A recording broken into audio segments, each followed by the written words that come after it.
Gynaecomastia are రొమ్ములు, మగవాళ్ళ రొమ్ములు, ఇది చాలా కామన్ ప్రాబ్లము. ఇప్పుడు మారుతున్న లైఫ్ స్టైల్ కండిషన్స్ తర్వాత, అంటే జంక్ ఫుడ్ తినటం కానీ సెడెంటరీ లైఫ్ స్టైల్తోని ఈ ప్రాబ్లం ఇంకా ఇంక్రీజ్ అయింది.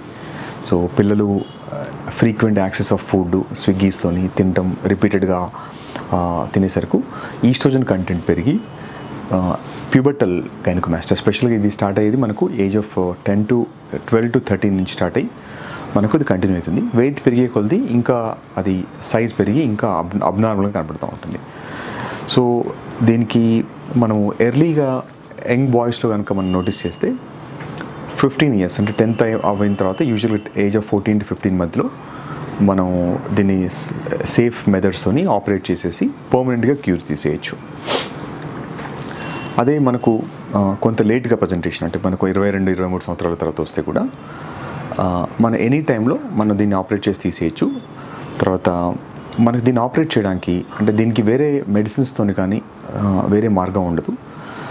ఎర్లీ స్టేజ్లో మనకు ఏజ్ ఆఫ్ 13 నుంచి 15 మధ్యలో వచ్చినప్పుడు పెయిన్ ఉంటే పెయిన్ తగ్గడానికి కొన్ని టాబ్లెట్స్ ఇస్తాము. దాంతో మనకు గైనకోమాస్టియా తగ్గే ఛాన్స్ ఉంటుందండి. ఈస్ట్రోజన్ రిసెప్టర్ బ్లాకర్స్ ఇస్తాము. దాంతో కొంచెం మనకు గైనకోమాస్టియా తగ్గి మళ్ళీ నార్మల్ అయ్యే ఛాన్స్ ఉంటుంది. ఒక్కసారి కనుక మోర్ దెన్ 2 years కనుక ఉన్నప్పుడు ఇంకా ఇది తగ్గదు. సో దానికి మనకు సేఫ్గా ఈ సర్జికల్ మెథడ్స్లోనే ఉంటుంది. ఇప్పుడు మనకు మినిమల్ ఇన్వేజివ్ ప్రొసీజర్స్ అందుబాటులో ఉన్నాయి.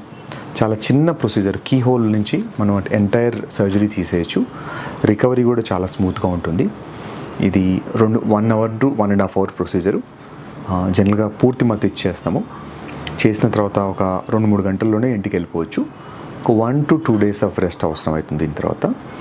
దీని తర్వాత మనకు ఆపరేషన్ తర్వాత చేయాల్సిన కొన్ని మెజర్మెంట్స్ ఏంటంటే, మనకు వాళ్ళకి ఒక గార్మెంట్ టైట్ వెస్ట్ లాంటివి ఇస్తాము. దానివల్ల ఏంటంటే చర్మానికి ఆ మజిల్కి మధ్యలో గ్యాప్ని పూడ్చడానికి మనకు ఈ టైట్ గార్మెంట్స్ పనిచేస్తాయి. అది కూడా మీకు డాక్టర్ మీరు ఎక్కడైతే ఆపరేట్ చేయించుకుంటారో వాళ్ళు సజెస్ట్ చేస్తారు. అది గార్మెంట్ అనేది ఖచ్చితంగా వాడాలి. కనీసం 2 weeks గార్మెంట్ వాడితే మీకు ఆ షేపింగ్ అనేది నీట్గా వస్తుంది. గైనకోమాస్టియా అబ్సల్యూట్గా ఇది ఒక డిజార్డర్ మాత్రమే, ఇది డిసీజ్ కాదు. మీకు కనుక అది ప్రాబ్లం లేదంటే దాన్ని వదిలేసినా ఇబ్బంది ఉండదు. సో గైనకోమాస్టియాతో మీరు లైఫ్ టైం ఉండొచ్చు. సో ఇది ఖచ్చితంగా ఆపరేట్ చేయబోతే ప్రాబ్లం అవుతుందని కాదు, ఇది క్యాన్సరస్ కండిషన్ కాదు. సో భయపడాల్సిన అవసరం లేదు.